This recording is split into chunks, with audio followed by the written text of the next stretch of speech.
শনিবার আনন্দ পরিসরে আমরা একটি কবিতা পাঠ করে শোনাবো কবিগুরু রবীন্দ্রনাথ ঠাকুরের বীর পুরুষ, এবং আমার সাথে তৃতীয় শ্রেণীর ছাত্রী কৌশিকী নৃত্য করে দেখাবে। বীর পুরুষ, কবিগুরু রবীন্দ্রনাথ ঠাকুর। মনে করো যেন বিদেশ ঘুরে মাকে নিয়ে যাচ্ছি অনেক দূরে।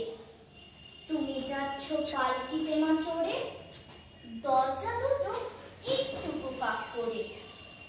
আমি যাচ্ছি রাঙা ঘোড়ার পরে, তব্য গিয়ে তোমার পাশে পাশে। রাস্তা থেকে ঘোড়ার ঘুরে ঘুরে রাঙা ধুলোয় মেঘ উড়িয়ে আসে। সন্ধে হলো, সূর্য নামে কাটে, এলেন যেন জোড়া দিঘির মাঠে। ধু ধু করে যেদিক পানি চাই, কোনোখানি জনমানব নাই। তুমি যেন আপন মনে তাই ভয় পেয়েছ, ভাবছ এলেন কোথা।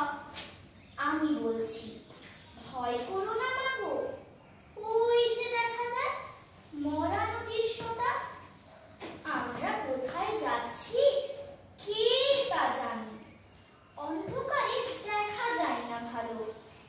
তুমি যেন বললে আমায় ডেকে, দিঘির ধারে ওই যে কিসের আলো। এমন সময় হারে রে রে রে রে রে রে, ওই যে কারা আসতেছে ডাক ছেড়ে। তুমি ভয়ে পালকিতে এক কোণে ঠাকুর দেবতা স্মরণ করছো মনে।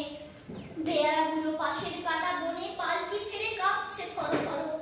আমি যেন তোমায় বলছি ডেকে, আমি আছি, ভয় কেন মা করো।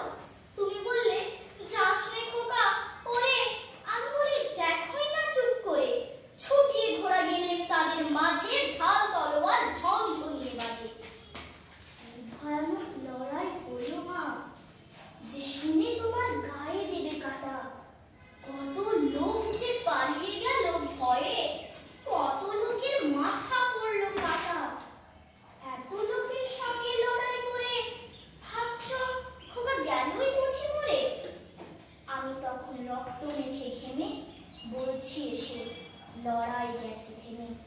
তুমি শুনে পালকি থেকে নেমে চুমু খেয়ে নিচ্ছ আমায় কোলে, বলছো ভাগ্যে খোকা ছিল সঙ্গে